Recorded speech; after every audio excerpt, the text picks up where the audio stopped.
amigos del terror, es un placer estar una vez más con ustedes. En el video de hoy hablaremos de una de las películas de terror que abarcó una generación en el terror del espacio. Nos referimos a Alien, el octavo pasajero. Sin más por hacerlos esperar, comencemos con el video. Es una película del oculto de ciencia ficción y terror dirigida por el cineasta británico Ridley Scott y estrenada en 1979.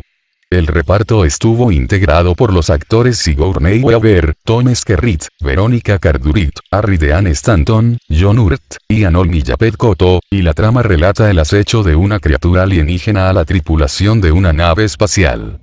Dan O'Bannon y Ronald Shusett redactaron el guión, basándose en varias obras de ciencia ficción y terror como The Thing from Another World, 1951, Forbidden Planet, 1956, y Terror en el Espacio, 1965.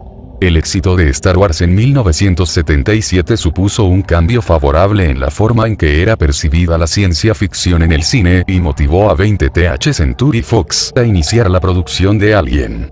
El rodaje se llevó a cabo en Londres durante 14 semanas y en total se construyeron 3 sets para los escenarios de la película.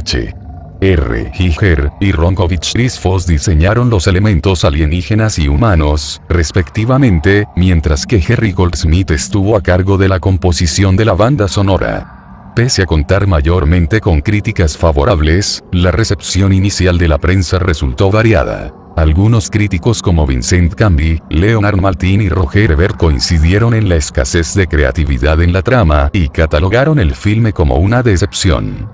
Con el tiempo, las críticas han sido más entusiastas y destacan el suspenso y los efectos visuales. Se trata de una de las películas de ciencia ficción con mayores ingresos en la historia del cine, además de hacerse acreedora a un premio Oscar en la categoría de mejores efectos visuales y 3 premios Saturn como mejor película de ciencia ficción, mejor dirección y mejor actriz de reparto, entre otras nominaciones. El éxito de Alien influyó en la producción de otras películas del mismo género y videojuegos, como Metroid, Chrono Trigger, Contra y Conker's Bad Fur Day dio lugar a una franquicia que incluye novelas, cómics, videojuegos y juguetes, así como 3 secuelas, Aliens, Alien 3 y Alien Resurrection, 22 crossovers, Alien vs. Predator y Aliens vs. Predator, Requiem, y 2 cintas relacionadas con la trama original, Prometheus y Alien Covenant. La película también lanzó la carrera de Weaver hacia el estrellato. La Biblioteca del Congreso de Estados Unidos incluyó a Alien en el Registro Nacional de Cine en 2002 para su preservación histórica, al considerar su importancia cultural, histórica o estéticamente significativa, y el American Film Institute la eligió como la 7ª mejor película en el género de la ciencia ficción, de forma similar a la revista británica Empire, que la consideró como la 33ª mejor película de todos los tiempos en 2008.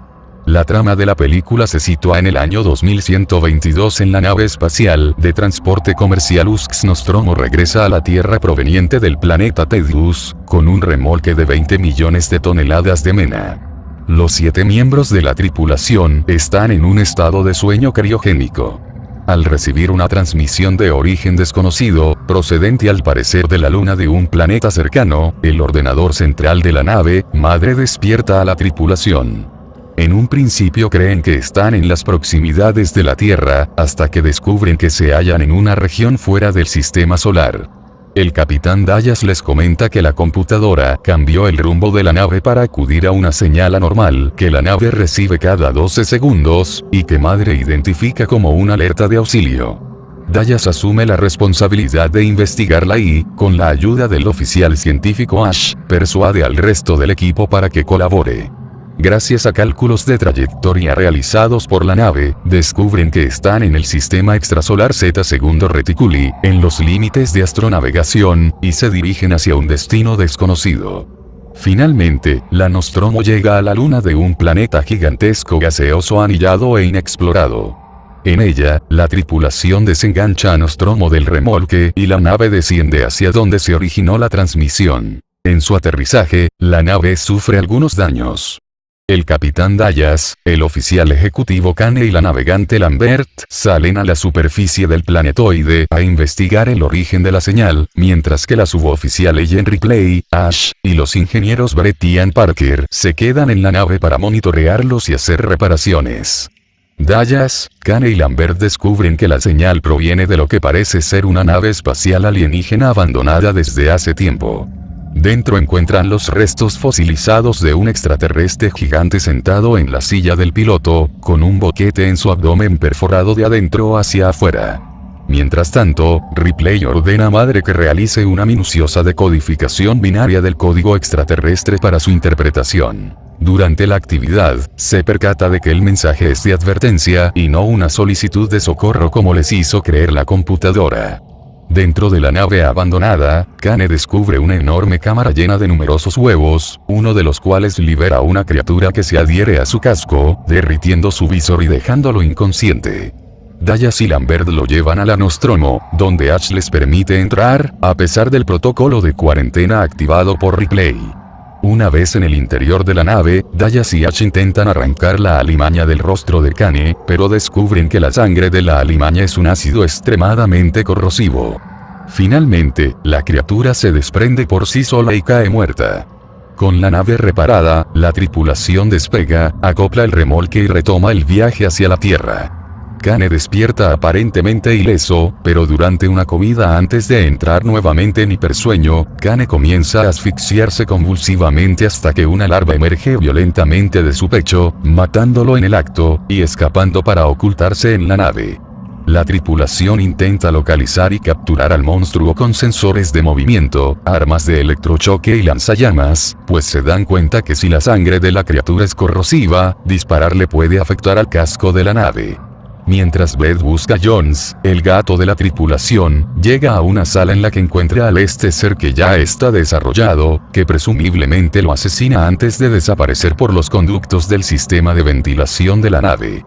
Dallas lo sigue con la intención de forzar a la cosa a entrar en una esclusa donde pueda ser expulsada hacia el espacio, pero el ser le tiende una emboscada y aparentemente lo mata. Y así comienza el terror. Sigourney Weaver a ver cómo Ellen Ripley, suboficial y piloto.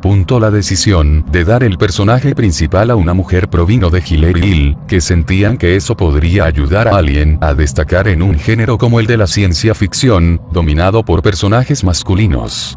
Weaver, que ya gozaba de experiencia en Broadway, aunque era relativamente desconocida en el cine, impresionó a Scott Hilary Hill con su audición. Fue la última actriz en incorporarse al reparto, y realizó sus pruebas de cámara en los estudios, mientras construían los sets. Se trató del primer papel estelar de Weaver en el cine, y le hizo ganar nominaciones al Saturn a la mejor actriz y un BAFTA como la principiante más prometedora en un rol protagonista en el cine. Verónica Cartwright como Joan Lambert, oficial de navegación.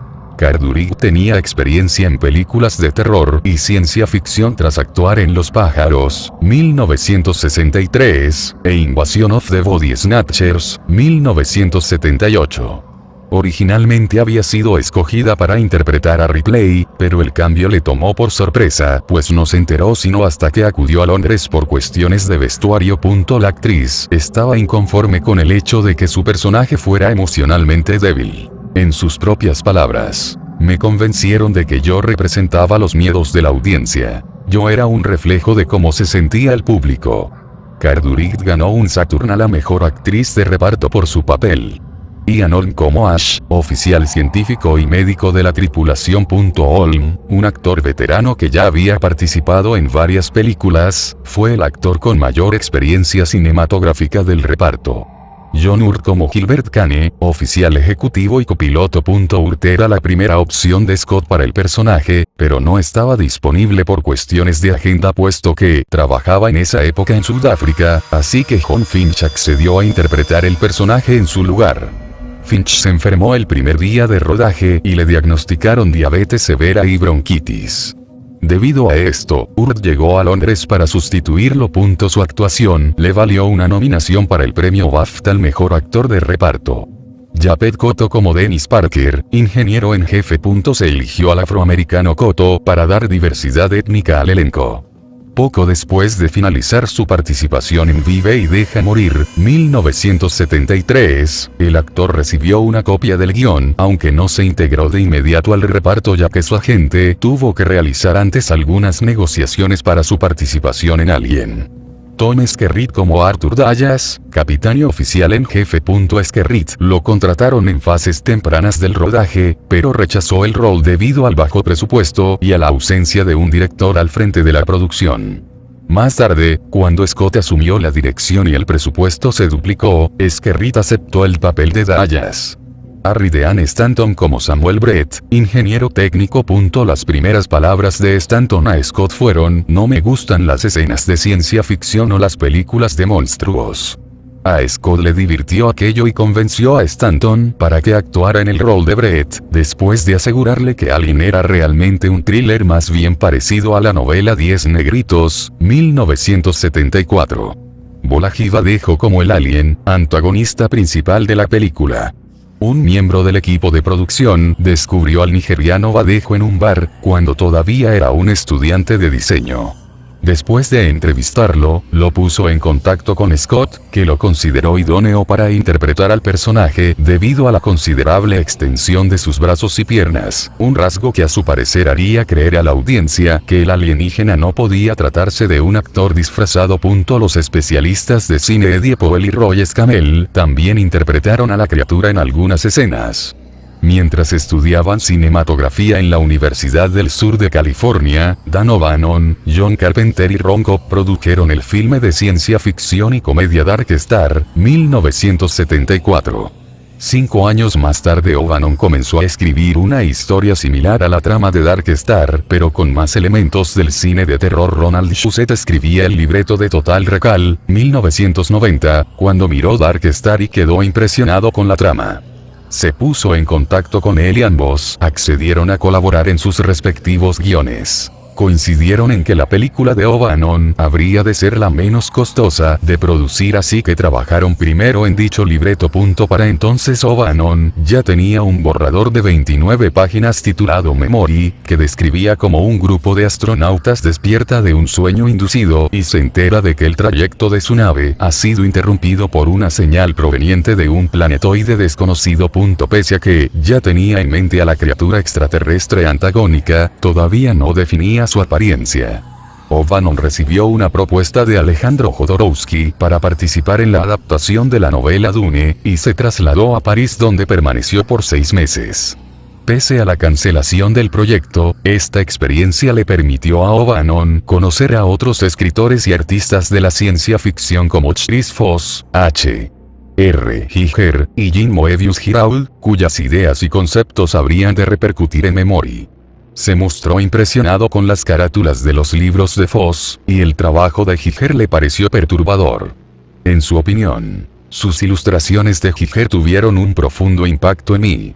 Nunca había visto nada tan horrible y, al mismo tiempo, tan hermoso como su trabajo. Acabé escribiendo un guión sobre el monstruo de Giger. Una vez de regreso en Los Ángeles, y tras mudarse a la residencia de Shusett, retomó su historia. Shusett le sugirió que la criatura se infiltrara en la nave en la segunda mitad de la película, oculta en el estómago de uno de los astronautas. Originalmente el guión llevaba por título Starbeast, Trad. Lit. Bestia estelar, pero luego lo cambiaron por Alien al resultar más simple y tener un doble uso gramatical como sustantivo y adjetivo. Cabe señalarse que el guión incluye varias referencias a otras obras de ciencia ficción y de terror, desde el concepto de un entorno claustrofóbico en el que la bestia va persiguiendo a la tripulación, el cual provino de The Thing from Another World, 1951. Advertencia de que no aterricen en el planetoide desconocido, y la forma en que la criatura acecha a los tripulantes, conceptos similares a los de la película Forbidden Planet, 1956. A escena en que los astronautas descubren el esqueleto gigante de un extraterrestre, la cual tuvo su origen en Terror en el Espacio, 1965. y el hallazgo de la cámara repleta de huevos de xenomorfo, descrita originalmente en el relato corto Junkyard 1953, por Clifford D. Simak. Otras influencias notables fueron la novela Strange Relations de Philip Joseph Farmer, 1960, que aborda la reproducción extraterrestre, y varias historietas de terror de Ed Comics. Aunque el guión todavía estaba inconcluso, O'Bannon y Shusett enviaron copias del libreto a varios estudios de cine, y promocionaron la trama como una versión de Tiburón en el espacio. Poco antes de concretar un acuerdo con la productora de Roger Corman, un amigo les sugirió enviar el libreto a Walter Hill, David Hiller y Gordon Carroll, que eran propietarios de los estudios Brandywine y tenían una estrecha relación con 20th Century Fox. Tan pronto se firmó el contrato con Brandywine, Hill y Hiller realizaron varias modificaciones al guión. O'Bannon y Shusett se mostraron inconformes con su intervención, especialmente por el hecho de que Hill y Hiller carecían de experiencia en la ciencia ficción y no eran buenos en su labor de mejorarlo el guión, o al menos en no empeorarlo. O'Bannon creía que su intención era hacer modificaciones sustanciales al guión para apropiarse de él. Entre los cambios aportados por Hill y Hiller destacan la adición del androide Ash, que al principio O'Bannon y Shusett consideraron innecesario, y ciertos diálogos con tal de agregarles fluidez y proporcionar un mayor énfasis al planetoide. Al principio la postura de Fox respecto al financiamiento de Alien era de recelo, pues creían que era un riesgo financiero invertir en una película de ciencia ficción. Esta percepción cambió tras el éxito de Star Wars en 1977. De acuerdo a O'Bannon, los ejecutivos de Fox querían seguir los pasos de Star Wars. Querían lograrlo rápido, y el único guión de naves espaciales que tenían en su escritorio en aquel entonces era el de Alien. Finalmente Fox aprobó un presupuesto de 4,2 millones USD para Alien. O'Bannon quería dirigir Alien, pero Fox se decidió por Hill, que rechazó la propuesta debido a que tenía otros compromisos cinematográficos en ese momento, aunque también confesó que se habría sentido incómodo al dirigir una producción con tal cantidad de efectos visuales. Entre los cineastas contemplados por la productora estuvieron Peter Yates, Jack Clayton y Robert Aldrich. Sin embargo, los guionistas y Brandywine coincidieron en que ninguno de ellos se habría tomado en serio la trama, y la habrían filmado como una cinta de monstruos de bajo presupuesto. Asombrados por Los Duelistas, 1977, que significó el debut cinematográfico de Ridley Scott, Hiller, Hill y Carroll le propusieron la dirección de Alien y este accedió sin dudarlo. Scott creó guiones gráficos que no solamente persuadieron a Fox sobre el potencial de la película, sino que llevó a los estudios a incrementar el presupuesto para la película a $8,4 millones. Algunas de las ilustraciones hechas por Scott incluían el diseño de la nave y los trajes espaciales, inspirados en las películas 2001, A Space Odyssey y Star Wars. Al igual que O'Bannon, Scott quería hacer una película predominantemente de terror, y la describió como la de Texas Chainsaw Massacre de la ciencia ficción. O'Bannon le mostró a Scott varias obras de Giger, incluida la ilustración Necronom IV, predecesor del diseño del alienígena. Esta obra les agradó mucho porque cumplía con su visión de la criatura alienígena, así que solicitaron a Fox su inclusión en la producción, pese a que el trabajo de Giger resultaba muy tétrico y cadavérico para algunos ejecutivos del estudio. Según Carroll, desde el primer instante en que Ridley Scott miró la obra de Giger, supo que el mayor problema de diseño, y quizá el más serio en la película, estaba resuelto. Scott tomó un vuelo a Zurich para reunirse con Giger, y una vez ahí le explicó la trama y le pidió que se hiciera cargo de los diseños de la criatura. Las audiciones y selección del reparto se llevaron a cabo de forma simultánea en Nueva York y Londres, siendo apoyados por las directoras de casting Mary Goldberg y Mary Selway, para Estados Unidos y Reino Unido, respectivamente. O'Bannon y Shusett prefirieron definir los aspectos de la criatura antes que los del resto del elenco, 7 conformado por 7 personajes humanos de sexo intercambiable, de forma que Scott, Selway y Goldberg podían elegir con qué actor o actriz trabajar según la personalidad y rasgos que fueran definiendo para cada personaje. La prioridad de Scott era buscar actores experimentados para que así pudiera centrarse en desarrollar el estilo visual de la película. Inspirado por el concepto de futuro explorado de Star Wars, en el que cada elemento tiene su propia referencia histórica y luce una apariencia antigua, el director de Alien quiso apartarse del diseño prístino con el que era representado el futuro en muchas de las películas del género, y visualizó a los astronautas como camioneros espaciales, trabajando en un entorno realista. Scott detalló en varias páginas el trasfondo de cada personaje para asegurarse de que los actores contaran con material suficiente para interpretar su rol. Grabó también algunos de los ensayos con la finalidad de capturar la espontaneidad, improvisación y tensiones que había en el reparto, especialmente de la entonces inexperta Weaver, y posteriormente incluir esas tomas en la película para transmitir esa misma sensación en la audiencia. Para el crítico de cine Roger Ebert, el hecho de que el reparto estuviese integrado por actores de mayor edad que aquellos que solían aparecer en las cintas de suspense le proporcionó veracidad tanto a la trama como a las actuaciones de Alien. En su opinión dijo lo siguiente: ninguno de ellos es particularmente joven. Tom Skerritt, el capitán, tenía 46. Ur tenía 39 pero se veía mayor. Holm tenía 48. Stanton 53, Japet Kotto 42. Solo Weaver y Verónica Cartwright, que tenían 29 y 30 años, tenían la edad promedio del reparto usual de un filme de suspenso. Es poco probable que muchas películas recientes de acción tengan un reparto de actores jóvenes en los papeles protagónicos o secundarios, y Alien al tener solo a mayores de edad alcanza una cierta textura. No son aventureros sino trabajadores contratados por una empresa para traer 20 millones de toneladas de minerales a la Tierra. David Msinte, autor de Beautiful Monsters, de un oficial and unautorized guide to the Alien and Predator Films, explicó que la efectividad de la película para aterrar a la audiencia proviene del hecho de que los espectadores pueden identificarse con los personajes. Todos los que están a bordo de la Nostromo son personas normales, cotidianas, solo que viven y trabajan en una época futura.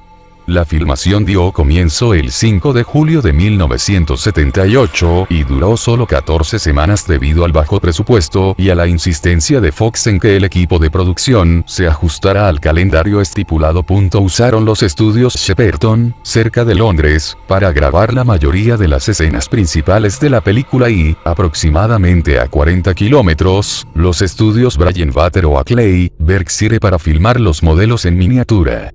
Más de 200 obreros y técnicos colaboraron para construir los tres principales sets de Alien: la superficie del planetoide, los interiores de la Nostromo, y la nave abandonada. Los sets en miniatura del planetoide y de la nave abandonada fueron creados a una escala de 24:1 por el director artístico Les DJ, que se basó en los diseños de Giger. También fabricó moldes para usarlos como diagramas para las distintas formas de madera y de fibra de vidrio de los sets. Para representar el planetoide, llevaron al estudio toneladas de arena, yeso, fibra de vidrio, roca y grava sobre los cuales debían caminar los protagonistas vistiendo sus trajes espaciales. El diseño de los trajes supuso un importante problema durante las grabaciones, ya que al estar forrados de nylon resultaban gruesos y voluminosos y no contaban con ningún sistema de ventilación para el escape del dióxido de carbono. Algunos de los actores estuvieron cerca de desmayarse debido a este inconveniente, sumado al intenso calor de esas fechas. Para remediarlo, se le solicitó a algunas enfermeras que asistieran al elenco con botellas de oxígeno entre tomas para evitar riesgos de asfixia. Para dar la impresión de que la nave abandonada tenía un gran tamaño, el equipo construyó un soporte vertical que les permitió hacer tomas desde una altura de hasta 18 metros. Sin embargo, Scott quería ofrecer una perspectiva más realista en la toma, así que vistió a sus hijos y al hijo de uno de los camarógrafos de manera idéntica a los actores adultos para grabar dichas secuencias. La misma técnica fue empleada en la escena en que la tripulación descubre el cadáver extraterrestre en la nave abandonada. Los niños experimentaron la misma sensación de asfixia que el reparto principal, por lo que fue necesario que les diseñaran un sistema de oxigenación para sus trajes. En total se usaron 4 gatos para grabar las escenas de Jones, la mascota de la Nostromo. Mientras filmaban, se percataron de que el pelo de gato en combinación con la glicerina que usaba Weaver para aparentar sudoración le ocasionaba alergia a la actriz, por lo que le aplicaron menos glicerina que al resto de sus compañeros, razón por la que su personaje aparentemente suda menos que los demás. En el libreto inicial de Alien, la película terminaba con la destrucción de la Nostromo y mostraba a Ripley a bordo de la lanzadera Narcissus. Scott había concebido un cuarto acto en el que la criatura aparece inesperadamente en la lanzadera y Ripley debe enfrentarla. Para grabar estas nuevas escenas tuvo que concretar antes un acuerdo con Fox con tal de aumentar el presupuesto y extender la filmación algunos días más de lo estipulado. Su idea original era que el monstruo le arrancara la cabeza a Ripley de un bocado para usar su voz e ingresar a la bitácora de la nave. No obstante, los productores se mostraron inconformes con este desenlace y en cambio propusieron que la criatura muriera al final de la película. La filmación terminó el 21 de octubre de 1978. Los formatos cinematográficos utilizados en la cinta son de 2.20, 1 y 2.35, 1, con lentes anamórficos de la compañía Panavision. El formato del negativo de la película es de 35 mm, uno de los tantos negativos usados fue Assman 5247, en tanto que el formato para la cinta impresa varió de 8 a 70 mm. Los lugares donde revelaron la cinta incluyeron los laboratorios de Luxe, ubicado en Estados Unidos, y Rand Film Laboratories, radicado en Denham, Reino Unido. El audio original de la cinta contó con sonido Dolby Digital 5.1, aunque en versiones posteriores como su formato Blu-ray, el doblaje a castellano consta de un sonido DTS HD de 5.1. Jerry Goldsmith compuso la banda sonora, que a su vez fue dirigida por Lionel Newman e interpretada por la National Philharmonic Orchestra. Aunque la primera opción de Scott era el compositor Isao Tomita, Fox quería a alguien cuyo nombre fuera más reconocible. Fue Alan Ladd, Jr., el entonces presidente de la productora, quien propuso a Goldsmith. Para las escenas introductorias, Goldsmith eligió tonos que brindaran una sensación romántica y misteriosa, con tal de generar el ambiente de terror y suspense que se buscaba a lo largo de toda la cinta. Pronto surgieron algunas tensiones respecto a su labor. Scott tenía opiniones adversas sobre el tema principal, mientras que el editor Terry Rawlings prefirió utilizar algunas melodías anteriores del mismo compositor, incluida una de Freud, Pasión Secreta y un fragmento de la Sinfonía N.2, Romántica, de Howard Anson, para los créditos finales. Debido a que Scott y Rawlings estaban ya lo suficientemente familiarizados con los temas, decidieron editar luego el material original de Goldsmith por su cuenta, y grabar nuevamente varias de las secuencias, pese a que parte de la revisión original de ambos se mantuvo en la versión final de la película.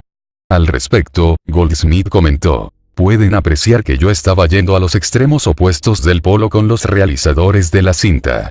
Pese a su involucramiento y el de Rawlings en la banda sonora, Scott elogió el trabajo de Goldsmith, el cual describió como lleno de una lúgubre belleza y seriamente intimidante, pero hermoso.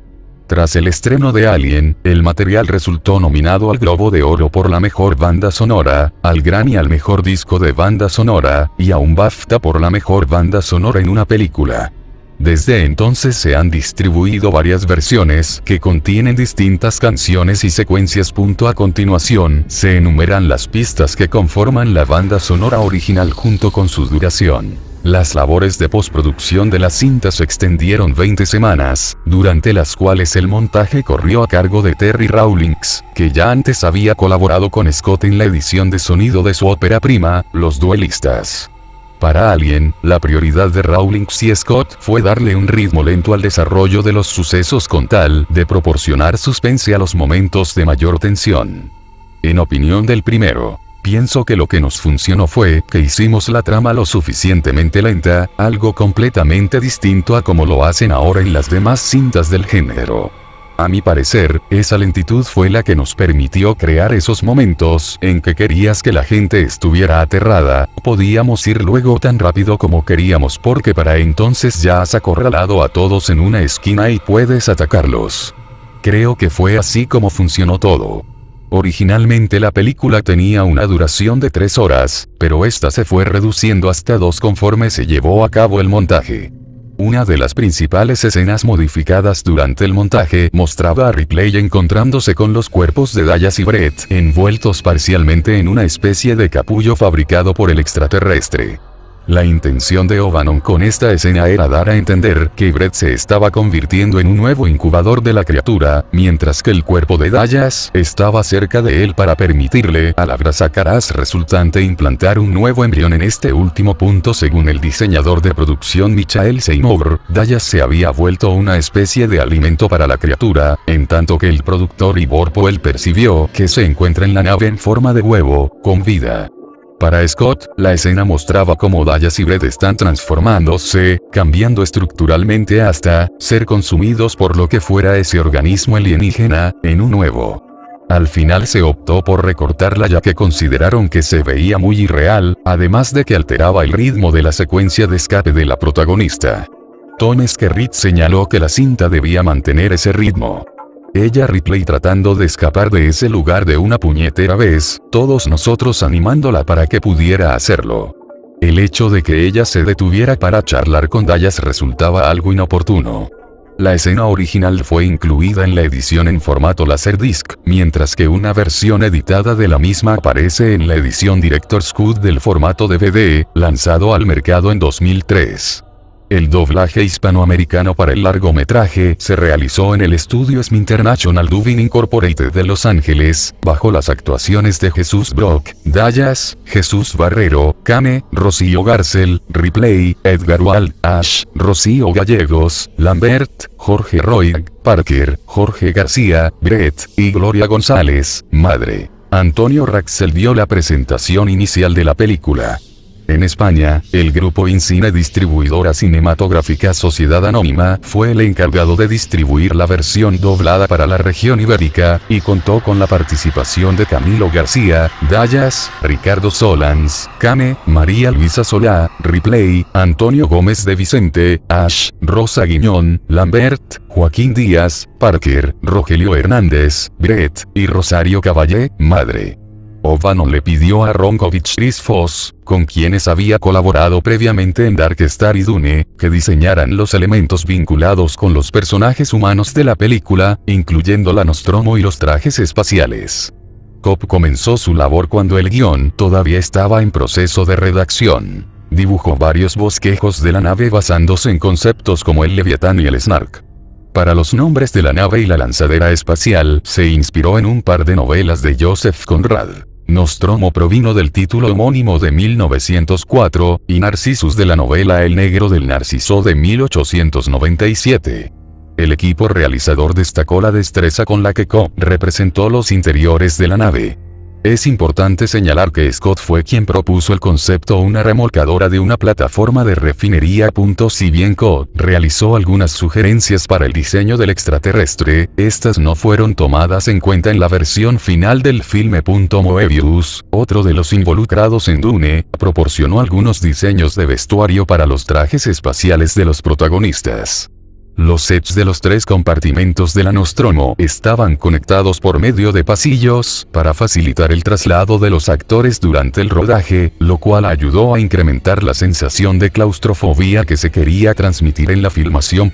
Para proporcionarle un aspecto industrial a los interiores de la nave con tecnología retro, colocaron radioreceptores de notable tamaño y algunas pantallas de baja resolución en los sets. Inclusive Cobb diseñó una simbología industrial con patrones de color para distinguir los distintos elementos y áreas de la nave. Aunque nunca se menciona en la película el nombre de la compañía propietaria de la Nostromo, en los monitores de las computadoras y en las latas de cerveza aparece el nombre Weyland Yutani, junto con un logotipo. Cobb ideó esta denominación en alusión a una supuesta inversión conjunta de Gran Bretaña y Japón, Weyland derivado de British Leyland Motor Corporation, y Yutani del apellido de un vecino suyo de nacionalidad japonesa. No es sino hasta Aliens, el regreso que efectivamente Weyland Yutani es referida como la empresa responsable del vehículo. El director de diseño artístico Roger Christian utilizó chatarra para producir varias piezas del set, algo que ya había hecho en Star Wars. Se usaron partes de un bombardero para algunos de los pasillos de la nave, y con ayuda de un espejo se aparentó que los pasillos inferiores eran más extensos.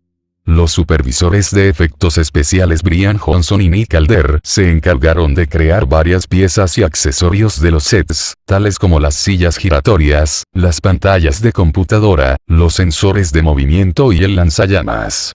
Giger diseñó los aspectos alienígenas de la película, incluidos la nave abandonada, el xenomorfo y la cámara de huevos. Su principal objetivo era darles una apariencia orgánica y biomecánica en contraste con el ambiente industrial de la Nostromo. Para recrear los interiores de la nave abandonada y de la bóveda con huevos, esculpió los distintos elementos del escenario con huesos secos y yeso. De acuerdo a Cardurig, los sets de Giger son tan eróticos, tienen grandes vaginas y penes, es como si te metieras dentro de una especie de útero o algo así, es visceral. Al principio se tenía pensado invertir una cantidad considerable del presupuesto total para construir el set del cadáver extraterrestre, personaje al que la producción apodó como el ingeniero. Sin embargo, Fox prefería que descartaran dicha escena debido a su breve aparición en la película. El equipo realizador convenció a los ejecutivos del estudio al explicarles la importancia de la escena en la trama, además de percibirla como una manera de impresionar a la audiencia y apartarse del concepto de una película de bajo presupuesto. Al final, solamente se construyó una pared del set y un disco giratorio para el cadáver, que facilitó las tomas desde distintos ángulos y redundó en un ahorro en costos. Giger se encargó de aerografiar tanto al set como el ingeniero. Aunque la película no detalla el origen del ingeniero, el director explicó que podría haberse tratado del piloto de la nave, originalmente un carguero que lanzaba huevos alienígenas en ciertos planetas. En las primeras versiones del guión, los huevos iban colocados en una estructura piramidal con estatuas y jeroglíficos en su interior que habrían de mostrar el ciclo reproductivo del antagonista, así como los principales rasgos de los xenomorfos y de la raza del ingeniero. Los guiones gráficos de estas secuencias fueron trazados por Code, Foss y Giger, sin embargo prescindieron de estas imágenes debido a las restricciones presupuestarias y a que no querían extender más la duración de la película. En su lugar, instalaron la cámara de huevos en el mismo set del ingeniero, aunque tuvieron que removerlo junto con la silla y el disco giratorio para poder grabar esas otras escenas. Para lograr los efectos de iluminación que se aprecian en la cámara de huevos, el equipo de producción solicitó un equipo de láseres recién adquiridos por la banda de rock inglesa The Who, que ensayaba en un set de sonido junto al set donde filmaban la película. Los supervisores de efectos visuales y de modelismo, Brian Johnson y Martin Boer respectivamente, diseñaron y construyeron los modelos en miniatura. Sus diseños estaban inspirados en los guiones gráficos de Scott y en las ilustraciones de Cobb. La estructura principal de los modelos era de madera y plástico, e incluía elementos de otros modelos a escala de buques de guerra, tanques y bombarderos de la Segunda Guerra Mundial. Para la Nostromo se requirieron 3 modelos. Una versión de 30 cm para las escenas más extensas, una de 1,2 m para las tomas posteriores de la nave, y una más de 3,7 m que requirió de un aparejo de 6,4 toneladas para las secuencias de desacoplamiento y aterrizaje en la superficie del planetoide. Debido a la exigencia de Scott durante el rodaje, que involucraba cambios constantes en los modelos, hubo cierta tensión entre el director y los equipos de modelismo. Por ejemplo, antes de que Johnson dejara la producción para trabajar en The Empire Strikes Back, la Nostromo era amarilla y así había sido filmada durante 6 semanas del calendario de rodaje. Por solicitud de Scott tuvieron que pintarla de gris y volver a realizar las tomas correspondientes.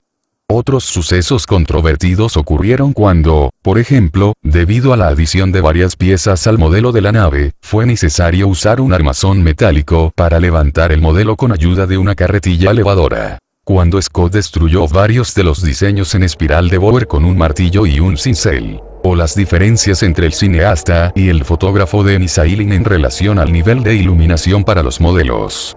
Para grabar la parte inferior de la Nostromo y mostrar la sección de la que se desprende Narcissus, y de la cual evacúan el cadáver de Kane, produjeron otro modelo de 12 m de largo. Para esta última escena, utilizaron una catapulta que sirvió para lanzar la mortaja moldeada en madera por Boer.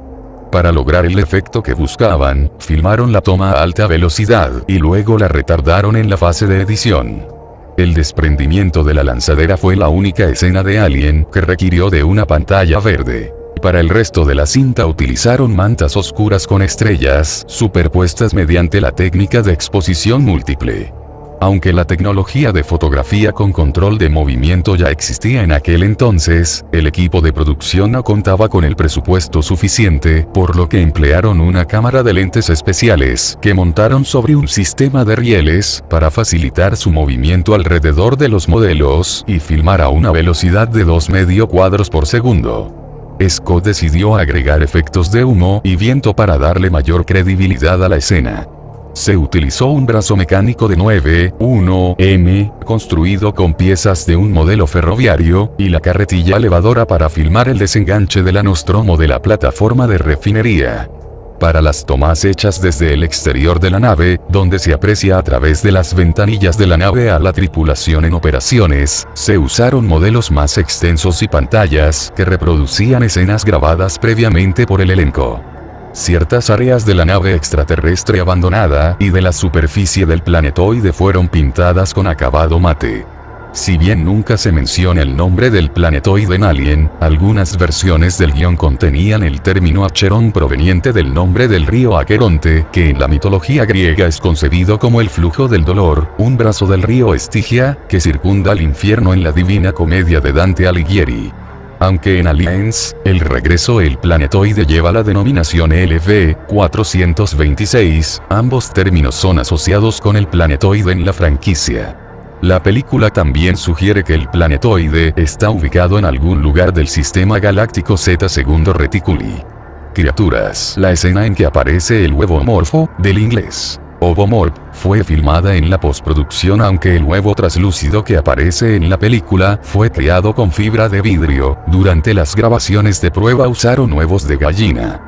El póster promocional incluye tomas de las grabaciones de prueba, razón por la cual no aparece el huevo morfo que se aprecia en la versión final de Alien.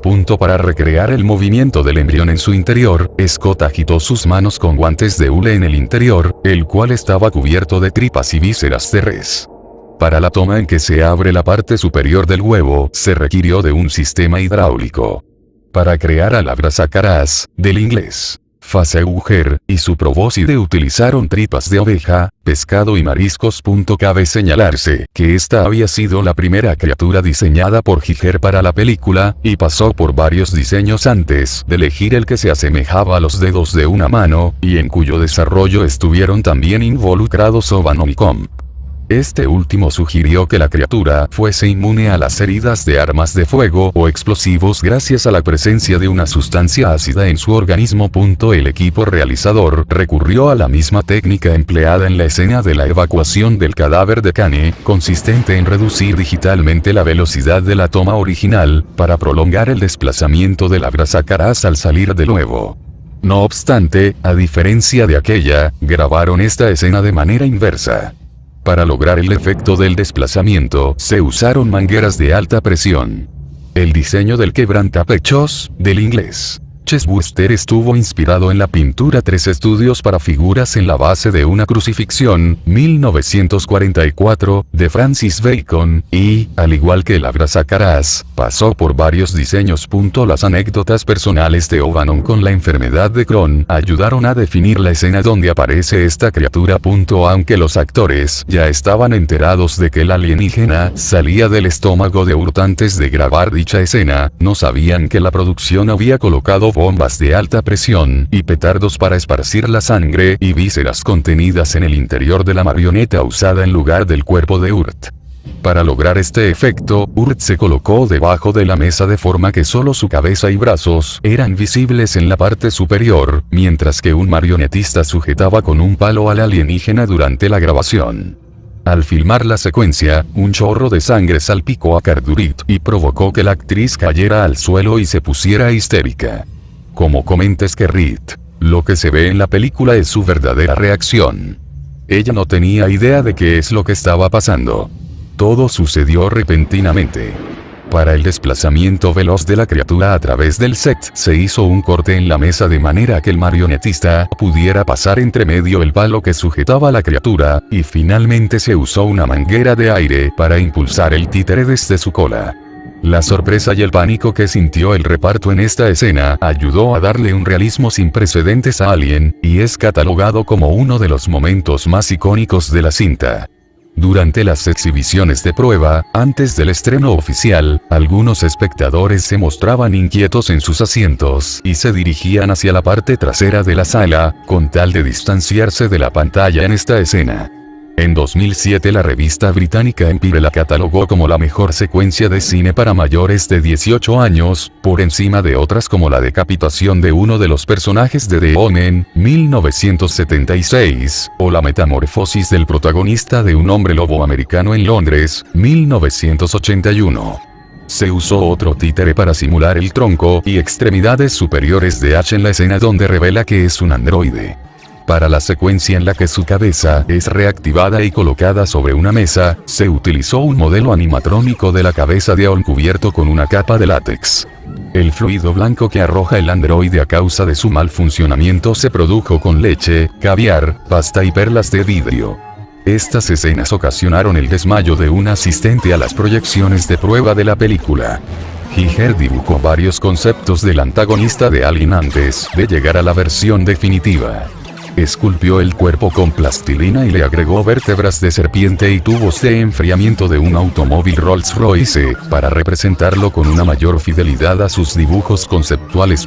El diseño de las partes móviles del personaje fue responsabilidad de Carlo Rambaldi, que previamente había participado en la producción de Close Encounters of the Third Kind, 1977, y su trabajo estuvo centrado mayormente en los movimientos de la mandíbula. Para el movimiento de la lengua a través de su segunda boca se instalaron cables y bisagras. En total la cabeza del alienígena tenía aproximadamente 900 elementos y puntos de flexión diferentes. Se usaron fragmentos de un cráneo humano cubierto con un revestimiento brillante y traslúcido para el rostro y para la piel, respectivamente. El aspecto pegajoso se debe a la aplicación del lubricante Kai Heavy. El actor de voz Perky Edwards, conocido por proveer sonidos de aves en varios documentales británicos de las décadas de 1960 y 1970, y los sonidos de la ballena en Orca, la ballena asesina, 1977, ayudó a producir los sonidos que emite la criatura. La mandíbula original de Rambaldi se exhibe en el Instituto Smithsoniano, y el resto del cuerpo fue subastado en abril de 2007. El actor Volaji Badejo personificó al xenoformo vestido con un traje de látex.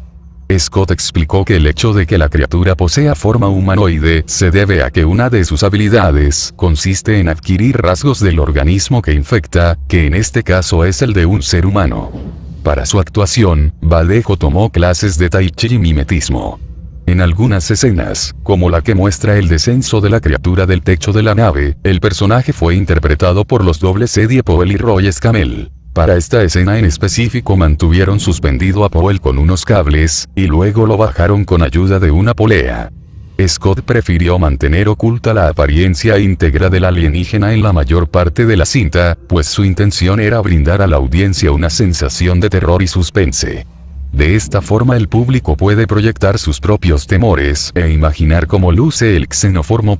Varios críticos elogiaron el diseño de la criatura y la catalogaron como uno de los monstruos más representativos en la historia del cine, debido a su aspecto biomecánico y matices sexuales inherentes. Roger Ebert subrayó: la película utiliza un mecanismo engañoso que mantiene fresco el concepto del alienígena durante toda la trama. Va evolucionando la naturaleza y apariencia de la criatura, de tal forma que nunca conocemos su forma real o lo que puede hacer. La primera vez que podemos tener un buen vistazo de la criatura es cuando éste sale del pecho del pobre Kane, John Hurt. Tiene una forma fálica inconfundible, tanto así que el crítico Tim Dirks la compara con una chorreante boca vaginal. Antes de su estreno, se realizaron 2 proyecciones de prueba con el propósito de analizar la reacción de la audiencia. Sin embargo, la primera no les permitió obtener conclusiones definitivas, debido a fallas en el sistema de sonido de la sala. Esta se llevó a cabo en San Luis, Missouri, y entre sus asistentes estuvieron algunos ejecutivos de Fox. En la segunda, realizada en un cine recién inaugurado en Dallas, Texas, no ocurrió ningún inconveniente técnico y sí pudieron captar la reacción de pánico que esperaban ver en los asistentes. Terry Rawlings, uno de los productores de la película, presenció esta función especial y comentó al respecto: "Fue la presentación más increíble en la que jamás haya estado. Había gente gritando y corriendo hacia la salida". Posteriormente los estudios distribuyeron 2 avances publicitarios para promover Alien. El primero consistía en una sucesión rápida y alternada de imágenes acompañadas de algunos arreglos musicales que Goldsmith compuso para la película Logan's Run, 1976. El otro contenía algunas grabaciones de prueba que tenían de fondo la música compuesta para la película. Se usó a su vez el eslogan "En el espacio, nadie puede oírte gritar" para fines publicitarios. Debido a sus elementos de terror, Fox consideró que la mejor estrategia para que la película resultara rentable era distribuirla con clasificaciones para mayores de edad, dependiendo del baremo aplicable en cada país. Otros factores que influyeron en esta decisión fueron su contenido sexual, violencia y material inapropiado para el público infantil. En varios países recibió esta calificación, RNEU. X en Reino Unido y M en Australia, 6 pese a que en Reino Unido la British Board of Film Classification por poco la calificaba como A, para mayores de 14 años de edad.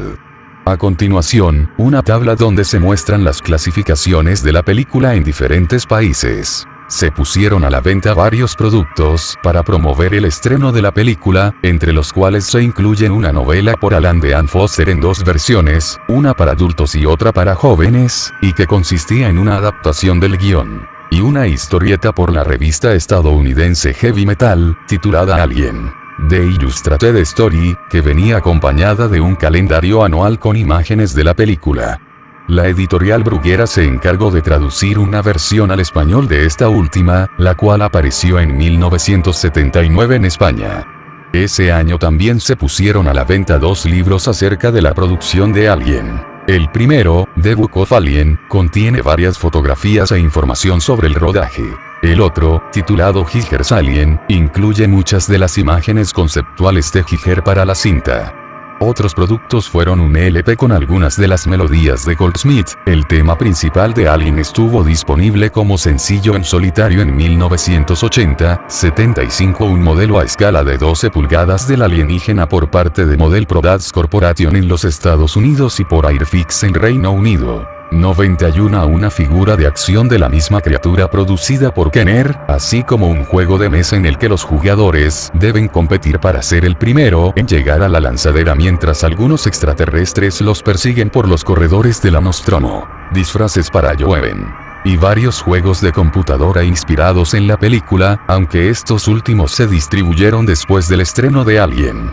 2 videojuegos homónimos fueron producidos en los años 1980, inspirados en la temática del filme. El primero, desarrollado por la compañía Fox Interactive y publicado en 1982 para la consola Atari 2600, está basado tanto en el largometraje como en el juego Pac-Man. El segundo cuenta con un sistema de juego diferente y fue desarrollado por Amsoft, Concept Software Ltd. y Argus Press Software Ltd. para las consolas Commodore, ZX Spectrum y Amstrad CPC. La versión definitiva de Alien comenzó a proyectarse en salas de cine de EU el 25 de mayo de 1979. Muchas personas acudieron el día del estreno al Grauman's Egyptian Theatre en Hollywood, y se formó una larga fila que se extendió por algunas manzanas. Afuera del edificio se instaló un set con modelos y accesorios relacionados con la película y, de manera anecdótica, algunos devotos le prendieron fuego a un modelo del ingeniero al considerar que se trataba de una obra satánica. En Reino Unido sí hubo un estreno de gala al que acudieron los actores y el equipo de producción, durante el Festival de Cine de Edimburgo el 1 de septiembre de 1979, evento que fue seguido de una proyección en el Odeon Leicester Square, en Londres, el 6 de septiembre. Su estreno en el resto del país ocurrió a partir del 13 de enero de 1980. A continuación aparecen las fechas de estreno de la película en los distintos países donde fue exhibida. Durante su primer fin de semana, del 25 al 28 de mayo de 1979, se recaudaron $3.527.881 de 91 salas de cine de EU y Canadá, mercado doméstico. Tras su estreno internacional, en el fin de semana que va del 22 al 25 de junio los ingresos ascendieron a 5.312.945 USD, mientras era exhibida en 613 salas. En total, Alien se exhibió en 713 salas de cine de todo el mundo y su recaudación en territorio estadounidense fue de $80.931.801 USD. A esta cantidad hay que sumarle los 24.000.000 USD adicionales que obtuvo en otros países, que da un total de 104,9 millones USD. 3 fue la 6. Película con mayores recaudaciones de 19.793, y es uno de los filmes de ciencia ficción con mayores ingresos en la historia del cine. Dentro de la franquicia de Alien, es la cuarta película con mayores ingresos después de Prometheus, 2012, Aliens, El Regreso, 1986, y Alien vs Predator. A continuación, una tabla en la que se muestran los países donde Alien tuvo ingresos superiores a 180.000 USD. Las primeras evaluaciones hechas por la prensa fueron variadas. Algunos críticos que generalmente no emitían opiniones favorables de películas de ciencia ficción, como Barry Norman de la serie Film de la BBC, le dieron una buena calificación. Otros, sin embargo, emitieron comentarios negativos, como fue el caso de Vincent Canby y Leonard Maltin, de Variety y Sight and Sound, respectivamente. En su reseña, Time Out describió a Alien como un costal vacío cuya producción y costosas tretas no pueden disfrazar su escasa creatividad. En un episodio de 1980 del programa Sneak Previews, en el que se discutió sobre varias películas de ciencia ficción de las décadas de 1950 y 1970, Genesis Kell y Roger Ebert se mostraron severos ante Alien. Este último comentó que se trataba fundamentalmente de una cinta de suspense sobre una casa intergaláctica embrujada montada dentro de una nave espacial, además de catalogarla como una decepción en comparación con Star Wars, Close Encounters of the Third Kind de 2001, A Space Odyssey. A pesar de lo anterior, elogiaron la escena en la que la tripulación de Nostromo explora la luna del planetoide, al decir que evidenciaba un auténtico ingenio por parte de la producción. Con el transcurso del tiempo, algunos de los anteriormente mencionados como Maltin y Ebert cambiaron de opinión respecto a la película, la cual comenzó a tener una mayor cantidad de reseñas positivas centradas en el realismo presente en sus escenas y en sus escenarios. El sitio recopilatorio Rotten Tomatoes la puntuó con un 97% sobre 100, lo que indica una crítica muy positiva, a partir de 89 reseñas, en tanto que Metacritic le dio a la versión del director un 83% de aprobación, de un total de 22 críticas. En 2003, el interés mediático por la película se reavivó en parte por el estreno de la versión del director. Ese año, Ebert la incluyó en su columna de películas grandiosas, y la listó inclusive como una de las películas contemporáneas de acción más influyentes, destacando su ritmo, ambiente y entornos. Una de las mayores fortalezas de Alien es el ritmo con el que transcurre su historia. Se toma su tiempo. Hace pausas. Permite los silencios. Las majestuosas escenas iniciales contienen la musicalización de Jerry Goldsmith con unos parloteos metálicos lejanos y apenas audibles. Se infiere sobre la magnitud del descubrimiento que hace la tripulación, algo que se va comprendiendo paso a paso. La sintonización de una señal, es de peligro o de auxilio. El aterrizaje en una zona alienígena. La inquietud de Brett y Ann Parker, quienes solo están interesados en recibir su sueldo. El toque maestro de la atmósfera sombría por la que los tripulantes se mueven, tanto que las luces de sus cascos apenas pueden traspasar la densidad de su entorno. La lóbrega silueta de la nave extraterrestre. El encuentro con el piloto extraterrestre petrificado en su silla de comando. El extraordinario descubrimiento que hacen en el interior de la nave. Lleno de huevos membranosos. Alien ha tenido varios lanzamientos en diversos formatos caseros de video con el paso del tiempo. El primero consistió en una versión de 17 minutos para Super 8. Igualmente estuvieron disponibles las versiones VHS y Betamax para su alquiler, mismas que terminaron generando ganancias valuadas en 40.300.000 US tan solo en EU77. Muchos de los lanzamientos posteriores en VHS se vendieron tanto de forma individual como en paquetes compilatorios. Otras versiones posteriores incluyeron los formatos Laserdisc y Videodisc, que contienen escenas eliminadas y comentarios del director como características especiales adicionales. Uno de los paquetes VHS comercializados incluye la cinta original junto con Alien, El Regreso y Alien, en una caja diseñada con el aspecto de un abrazacaras. Como material adicional, contiene las escenas eliminadas que ya incorporaban las ediciones para Laserdisc. Tras el estreno de Alien Resurrección, 1997, produjeron otro set que contenía la trilogía original, y un disco adicional en el que describen el proceso de realización de la película. Unos meses después, el mismo conjunto volvió a salir a la venta, pero esta vez con Resurrección en vez del video explicativo sobre su producción. 2 años después, en 1999, Alien comenzó a distribuirse en formato DVD, tanto de manera individual como en compilatoria. En este último caso, el paquete recibió el nombre de The Alien Legacy e incluyó las 4 películas de la serie estrenadas hasta entonces. Este mismo recopilatorio salió en VHS e incorpora comentarios de Scott. Una última edición llamada Alien Anthology, pero esta vez en Blu-ray, con 60 horas de material inédito y 12.000 imágenes sobre la producción de las películas de la serie, e igualmente el material encontrado en The Alien Quadrology, se añadió a esta versión además de contenido especial que en otras versiones no estaba disponible. Versión del director. En 2003, Fox planeaba el lanzamiento de la caja recopilatoria de discos DVD de Alien Quadrilogy, que incluiría las 4 cintas de la serie Alien.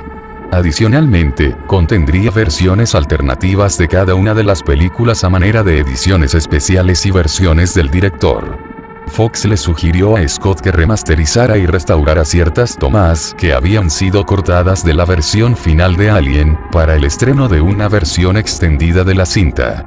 Después de ver la edición terminada, este pensó que era demasiado larga y decidió que era mejor recortarla a una versión más breve. Después de ver la edición extendida de la cinta, creí que esta era demasiado larga y que su ritmo resultaba desproporcionado.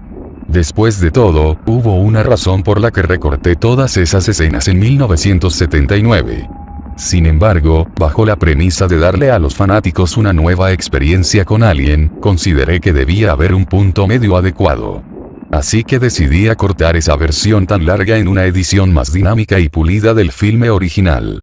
Para fines comerciales, esta edición es la que se conoce como versión del director. La definición tradicional del término versión del director supone la restauración de la versión original que se estrenó, libre de contener cualquier tipo de idea no incluida en su edición original. También significa que el director puede ignorar por fin todas las intromisiones que los ejecutivos del estudio habían tenido con la cinta, y esta ha sido reestructurada a su forma primigenia. Pero no es el caso que pasa con Alien. Versión del director. Esta es una bestia totalmente dispar. La versión del director contenía 4 minutos extras de tomas eliminadas, pero para adaptarlas a la cinta original se tuvieron que recortar otros 5 minutos, lo que hacía que la película durara 1 minuto menos que la versión original. Muchos cambios resultaron ser menores, como algunas modificaciones en los efectos de sonido, mientras que algunas escenas inéditas, como aquella en la que Ripley se encuentra con los capullos de Dallas y Brett mientras escapa de la Nostromo, se arreglaron digitalmente. Fox decidió estrenarla en cines, y debutó el 31 de octubre de 2003.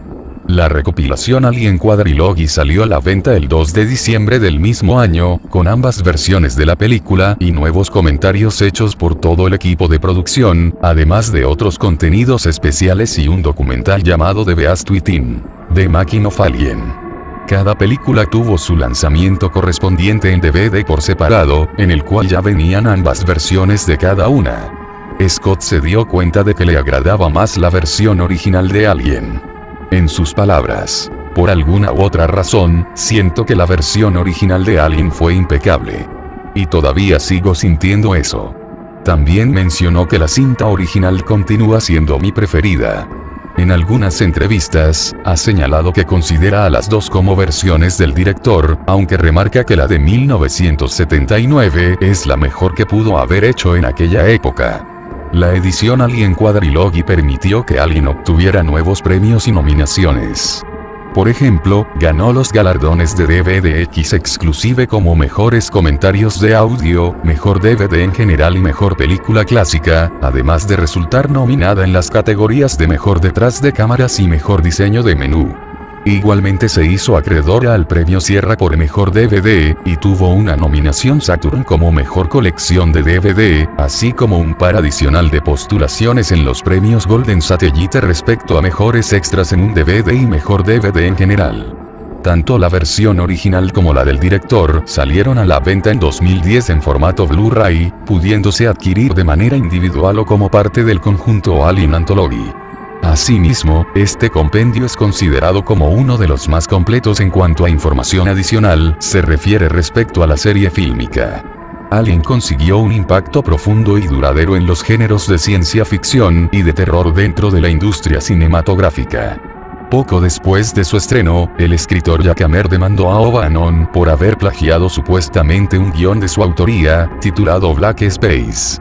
Sin embargo, O'Bannon fue capaz de mostrar que él había escrito antes su libreto 142. Ante el éxito conseguido por la película, varios cineastas imitaron o adaptaron algunos de sus elementos, e inclusive eligieron el mismo título para sus producciones.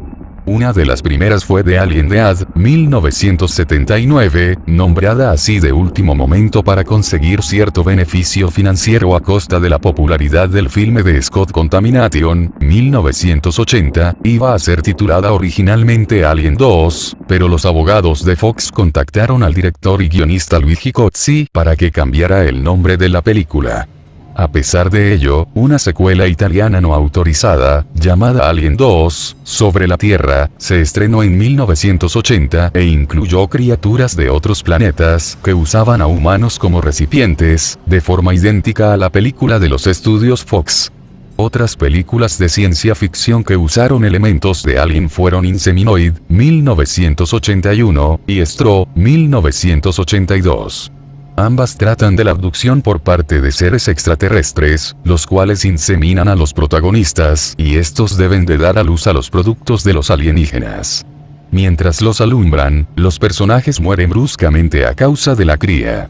La influencia de Alien no solamente ha estado presente en la industria cinematográfica, ya que existen historietas, videojuegos, programas de televisión y productos distintos que han utilizado los elementos narrativos y visuales de la película 19. A diferencia de los casos mencionados anteriormente, El octavo pasajero ha servido de influencia para otras producciones, y no como medio a partir del cual imiten o plagien su contenido. En cuanto a juegos virtuales, está el caso de Metroid, una franquicia creada por la compañía japonesa Nintendo bajo el concepto original de Yoshio Sakamoto y Gunpei Yokoi. El equipo de desarrollo comentó que la cinta había influido en el ambiente claustrofóbico y solitario característico de los juegos, además de que existen ciertas referencias a la trama de Alien en el primer juego de la serie, como el nombre de algunos de los personajes que hacen alusión a los productores de la película. Igualmente, Chrono Trigger, considerado por GameSpot como el mejor juego RPG de la historia, posee también vínculos con la película de Scott. En palabras de su diseñador gráfico, Yasuhika Kamata, la iluminación y los efectos visuales estuvieron fuertemente basados en la atmósfera presentada por la producción de Fox. Otros videojuegos que guardan semejanzas con el concepto presentado por la cinta son Contra y Conker's Bad Fur Day. De vuelta al ámbito del cine, la película japonesa Akira contiene a su vez referencias a varios largometrajes de Scott, entre los cuales figura Alien. El guionista y productor de la casa cinematográfica Pixar, Andrew Stanton, declaró ser un fanático de la cinta y de Sigourney Weaver, tanto así que la contrató para que ella interpretara la voz de la nave Axioma en la película animada Wall-E, también ambientada en el espacio exterior. Diversos académicos han efectuado estudios de carácter filosófico de acuerdo a los elementos que posee Alien y sus continuaciones. Este tipo de estudios parten del concepto autómata que planteó Isaac Asimov en sus 3 leyes de la robótica, que permiten a un ser artificial convertirse en una máquina sensible y potencialmente consciente de sí mismo. La aparición de otros personajes parecidos al de H en las demás secuelas, ha sido objeto de observación por parte de los académicos sobre la relación que los humanos tendrían con estos seres, los cuales tienden a ser denominados como los otros, ya que Ripley tiende a tratarlos con cierto recelo y desconfianza, una forma de racismo tecnológico que puede evolucionar en una segregación racial robótica. Esta idea relacionada con la tecnofobia puede provenir de la escena en la que Ripley es acosada sexualmente por un ente sin deseos pulsantes, además de la tarea que la computadora le encomienda a Ash respecto al ser alienígena. Algunos críticos reconocieron múltiples referencias a otras obras previas de ficción. Por ejemplo, en cuanto a otras películas, destacan The Thing from Another World, 1951, It. The Terror from Beyond Space, 1958, Tiburón, 1975, y Alien, 1978. En el ámbito literario, existen conexiones con elementos argumentales de Entente Renome, 1939, The Voyage of the Space Beagle, 1950, de A. E. Van Vogt, las historias de la serie de Black Destroyer, donde se narra como un extraterrestre con forma de gato se infiltra dentro de una nave y comienza a cazar a los tripulantes, Discordine Scarlet, en la que un extraterrestre implanta huevos parasitarios en unos pasajeros, que luego eclosionan y cuyas larvas comienzan a alimentarse de ellos mientras salen de sus cuerpos. A pesar de ello, O'Bannon negó que esta última fuera una de las fuentes de inspiración para redactar la historia de Alien. Van Vogt, el escritor de la mencionada novela, inició una demanda contra Fox debido a las semejanzas con la cinta, pero Fox resolvió el caso en un arreglo extrajudicial. Rick Sánchez, del sitio Mevig, notó el sorprendente parecido con la obra clásica de Mario Bava, Terror en el espacio, específicamente en la secuencia en la que un grupo de investigadores encuentran unas ruinas que albergan una considerable cantidad de esqueletos gigantescos, al igual que la relación entre los escombros de las edificaciones con las escenas de la nave en sí misma, lo cual guarda similitud con la nave espacial abandonada que aparece en Alien. A pesar de las semejanzas visuales entre ambas cintas, tanto O'Bannon como el director Scott sostuvieron durante una entrevista que ellos no habían visto Terror en el espacio. El escritor David Amsinte también observó ciertas similitudes con la serie de televisión Doctor Who, en particular con el serial de Ark in Space 1975, en el que una reina alienígena parasitaria con forma de insecto inyecta unas larvas en el interior de unos humanos, que luego comienzan a comerse a sus huéspedes. Otra relación que encontró Amsinte, en lo referente a la primera mitad de la película, fue con la obra En las montañas de la locura, de H. P. Lovecraft, al decir que no se parecen en el argumento, pero sí en su pavorosa forma de generar intriga. Al final, calificó a la cinta como la mejor película Lovecraftiana jamás hecha, aun sin ser una adaptación de las obras de Lovecraft, debido a las semejanzas que guarda en cuanto a temáticas y entornos con otros trabajos de dicho escritor.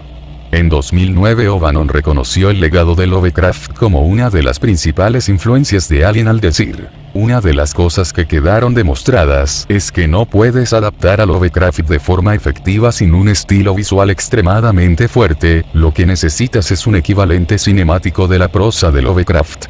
A la anterior declaración se sumó la de Giger, quien confesó que el guión original de O'Bannon le había gustado particularmente porque vi que estaba en la corriente de Lovecraft, una de mis mayores fuentes de inspiración. Una de las historias de Sherlock Time publicada en la revista Hora Cero semanal, 13 de mayo al 26 de agosto de 1959, escrita por Héctor Germano Esterel y dibujada por Alberto Brexia, tiene un argumento similar al de la película. Mientras que en la película encuentran al alien en una luna con temperatura bajo cero, en Sherlock Time encuentran una extraña criatura en la Antártida. Alien cuenta con varias alusiones a temáticas sexuales que no pasaron desapercibidas para la prensa tras su estreno. Adrián Mackinder, Jimena Gallardo C. y C. Jason Smith observaron por ejemplo que el ataque de la Brazacaraz contra Kane es comparable con una violación masculina. La escena del quebrantapechos alude a un alumbramiento violento, y la cabeza del alienígena posee una forma fálica. Tales observaciones fueron corroboradas por O'Bannon, que reveló que la escena de la Brazacaraz funciona como una metáfora sobre el miedo viril a la penetración. Concibió el abuso oral recibido por Kane como una compensación por aquellas películas de terror en las que las mujeres sexualmente vulnerables son atacadas por monstruos masculinos. También explicó que el contenido sexual de Alien es evidente y deliberado, pues, una de las cosas que más perturban a las personas es el sexo, así que me dije, así es como voy a irritar al público, los voy a agredir sexualmente. No voy a ir detrás de las mujeres, voy a inquietar a los hombres. Voy a poner cada idea que se me ocurra para que todos los hombres se crucen de piernas. Violación oral homosexual, parto. La cosa el alienígena deposita sus huevos en tu garganta, todos ellos. Sintee comparó el concepto de la violación empleado por Alien con los de otras películas como Perros de Paja, 1971, y Spit on Your Grave, 1978, y The Accused, 1988. También señaló que la trama fantasea sobre los miedos masculinos y sobre la falta de comprensión en relación con el embarazo y el parto. Para la analista de cine Lina Badley, el diseño del antagonista posee connotaciones freudianas, múltiples alegorías fálicas y un prominente símil femenino, lo cual a su parecer redefinió el concepto de género establecido en otras películas de la época. El éxito de Alien llevó a Fox a financiar 3 continuaciones en los siguientes 18 años, cada una escrita por diferentes guionistas y con diferentes cineastas al frente. Weaver fue la única actriz del reparto original en participar en todas las películas, y los encuentros de su personaje con los extraterrestres se volvieron el eje principal de la serie Aliens, El Regreso, 1986, dirigida por James Cameron, se centra más en la acción y narra cómo Ripley regresa al planetoide acompañada de un grupo de marines para enfrentarse a legiones de estas criaturas con las que anteriormente tuvo que lidiar. 86 Alien, 1992, bajo la dirección de David Fincher, presenta una temática nihilista. 61, y detalla cómo Ripley se enfrenta a la raza del monstruo mientras se encuentra varada en un planeta. En un intento por salvar a sus compañeros, se sacrifica con el fin de evitar que las criaturas se reproduzcan. Finalmente, en la cinta de Jean-Pierre Jeunet, Alien Resurrección, 1997, Ripley resucita en el futuro mediante clonación con el fin de ayudar a combatir a los xenomorfos. Surgió también una franquicia de medios que incluye varias novelas, historietas, videojuegos, juguetes y otros productos.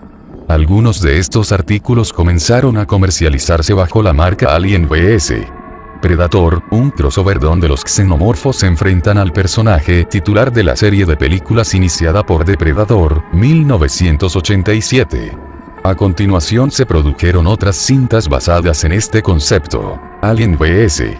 Predator, 2004, dirigida por Paul W. S. Anderson, y Aliens vs. Depredador. Requiem, 2007, de Colin Y. Strause.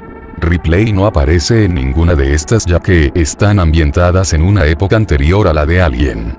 El interés en una precuela de Alien se dio a conocer públicamente en 2003, cuando Scott supuso que las siguientes películas debían explorar los orígenes del ingeniero y sus alienígenas, una idea apoyada por los productores Hiller y Lee Gordon Carroll. 6 años después, Fox contrató a Jon Spaihts para redactar el guión de la precuela, bajo la dirección de Scott y Damon Lindelof reescribieron dicho libreto y finalmente la película entró en fase de producción a mediados de 2011, bajo el título Prometheus, 2012. Su trama ocurre 30 años antes de que la Nostromo aterrice en el planetoide. Esta película es seguida por Alien Covenant, 2017.